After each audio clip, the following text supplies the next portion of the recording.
This is very painful. Yeah, it's painful to see, and it's painful to be around, but it also reminds me why we're here.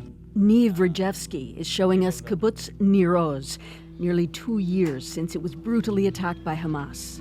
Is this the family that lived here? Yeah, that's right, the Kadam family. They were all murdered on the 7th of October. He's part of a group of Israeli youth who are going to repopulate Nir Oz in spite of its scars. This is like a memorial. Yeah, in many ways, it's a monument, and a lot of people want it to be still up. It's important to know why we're here and who was before us, and it can't be all forgotten. The Israeli government recently reopened 12 areas close to the Gaza border, including Nir Oz and Nahal Oz, urging citizens to go back. But with the war still raging, many are not persuaded to return.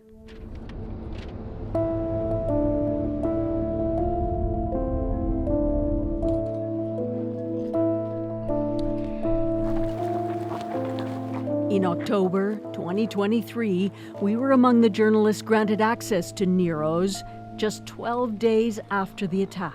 Something absolutely horrible happened here. Down this hallway is what they call a safe room, and you can see bullet holes in that door as the Hamas militants attacked this house. According to the Israeli Defense Forces, Hamas breached the fence in 30 places, trapping people here for several hours. Homes were burned, residents terrorized. Over 120 kibbutz members were killed or taken captive. 2 of them, Canadian-Israeli Judy Weinstein and Gadi Hagi, were abducted and killed. Back then, there were only faint assurances the community would ever survive. The kibbutznikim in Israel are very determined, Spartan people when they built these communities with their hands, so I'm sure they'll come back. But few expected the war in Gaza to be so deadly and grind on so long. Nir Oz was one of the first kibbutzes to be hit. A quarter of the people living here were either killed or taken captive, and 9 are still unaccounted for.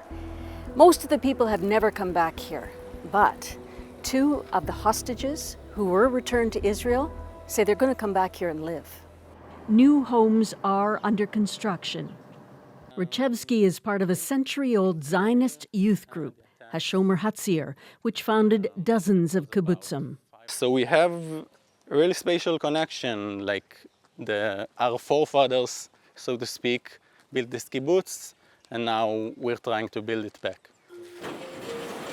As of this month, the 30 young Israelis have moved in here, hoping to encourage families back. Gil Adato-Lavi is one of them. In the beginning, it was just like a crazy idea, and we did not know what's going to be, and we didn't think it's possible because it was not safe to get here. We were very scared, but I feel like because we're young and we don't have kids yet and we are organized, we can take this burden on us for other people to come here, but it's not simple at all. In June, the military calculated there was no immediate security threat in the border areas, and in July, the government ended housing subsidies for many families living outside their home kibbutz. But with 48 hostages still captive or dead in Gaza and a military escalation underway, repopulating the area is deeply controversial. When they were trying to get into your house, you must have been terrified. You were upstairs by then? Terrified. We were upstairs. We were sure he was inside. We didn't know we couldn't open the door. Yael Raz Lachiani lives in a neighboring kibbutz and says she resents being forced back now. After being out of our home for almost 2 years, we wanted to come back when it's quiet, when we are not going back to a war zone.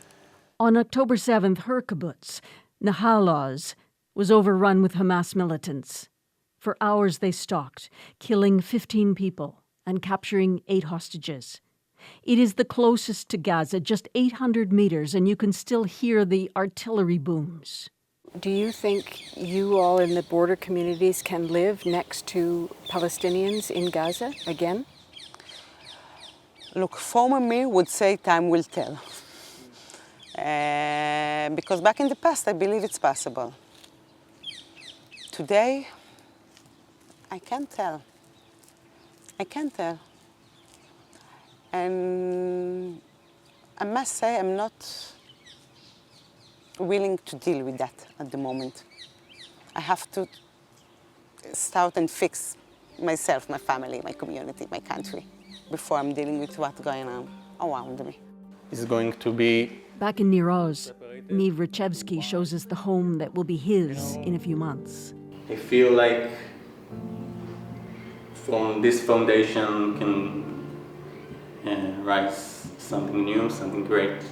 The new home will be right on the perimeter of the kibbutz, within sight of Gaza. Can you hear the airstrikes from here? We can, mostly at night. Night. Yeah, What does it sound like here? just explosions. And I do think about it every time I hear that explosions. Like, what people that don't have 2 meters of concrete above their head feeling about these explosions. And it's heartbreaking, you know, Heartbreaking. for me. He wants the war to end, to rebuild on both sides of the border.